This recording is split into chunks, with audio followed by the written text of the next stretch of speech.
What if I told you that there was a legendary spell that fired a little probe out into the world space that started tethering like threads from a spider all over a certain enemy? What if I told you it tracked poorly? Poorly. What if I told you that it was always in dark magic? I gotta stop doing this. It's a spell. We're gonna go get it. Let's go get it. You're gonna go to this location on the map right here. Of course, again, if you have not gotten to Crackmass Cove, essentially just progress through the story. You should get here eventually, or get the opportunity to make your way over here at some point. Cool. So then when you get to this location, you are going to go to this specific pyre right here. Be warned, it's lower, so don't be fooled. It's not above, you go low. Yeah, you'll figure it out. Anyways, make your way over here and make sure you hit this specific respawn point right here beside it. Otherwise, you'll be spawning a little bit farther away, and it's literally right out here. Awesome. At this point, you guys should know the jam. We're going to activate the monolith and start killing all of the enemies, feeding the monolith their life force, power, whatever. It's eventually going to break the monolith, and we're going to have to go fight this enemy. Now, the enemy that we are going to be fighting is this weird snake thing. Knock it dead. It has a shield, so be careful. Also, you might get a lot of frozen pistols, which we'll maybe cover in the future, but that was not my intention, but I got a lot of them. Anyways, so yes, if you go through the process, you should get it easy peasy. It'll drop. If not, save, quit, and respawn this enemy and encounter all again until he does. I would highly suggest, if you are struggling with to get any legendaries to drop, I would highly advise going around and collecting the dice and doing the like special overworld monolith building that increases your luck chance and things like that. Those all contribute to your global luck level, which will increase your global drop rate. Also, I do believe that this spell can actually also spawn in the chaos chambers, and in some extent I think you actually should do this in the chaos chambers because I was here for a long time, and I just think it's so weird because a lot of the spells, and this is what we're about to talk about, sure, let's get into it. A lot of the spells determine whether you can get like one or two things that kind of make or break a spell.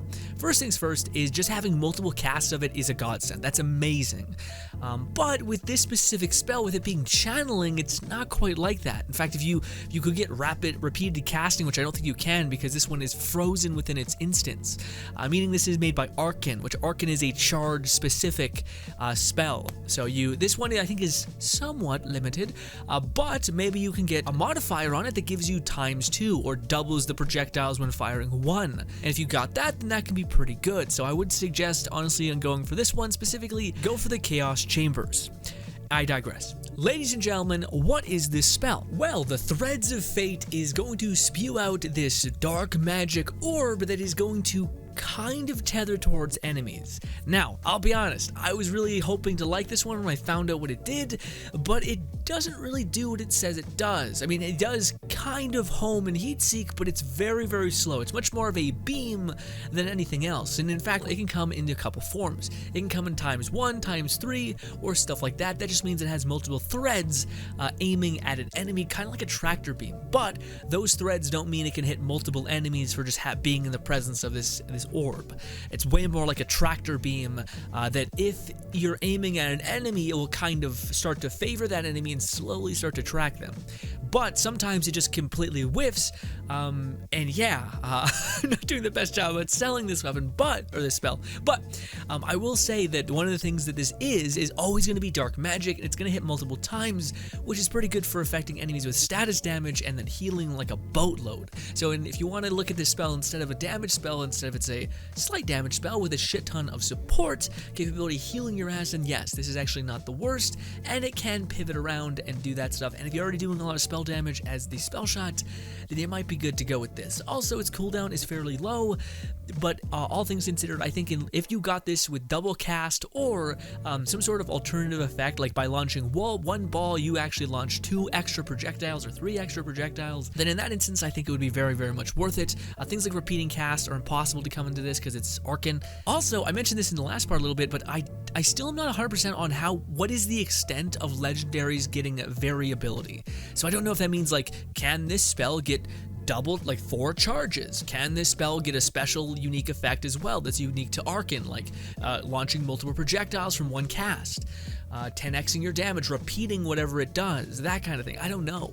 I hope so, because the legendary spells feel very nerfed in comparison to their brethren purples, which especially with the repeating cast being just so gosh darn amazing, at least to me. But alas, ladies and gentlemen, that is how you get the spell. That is the kind of weird variability to it. A cool spell. I really hope that you can get an absolutely god roll version of it, although thus far I haven't heard anybody talk about getting one. But I'm hoping I'm wrong. Fingers crossed. And again, I would say go for the Chaos Chamber. There's so many other good legendary spells that are for sure good, and if you get this out of consequence of your actions, great. But yeah. I'm a terrible salesman. But, ladies and gentlemen, we stream an ungodly amount on here on YouTube and a little bit on Twitch. Hopefully I can see you there. Also, I'll do my best to show you guys all the cool things within Wonderland. Just give me some time and I'll be there right as rain for you. Ladies and gentlemen, thank you for your time. Hopefully you enjoy the rest of your day, and goodbye, my friends.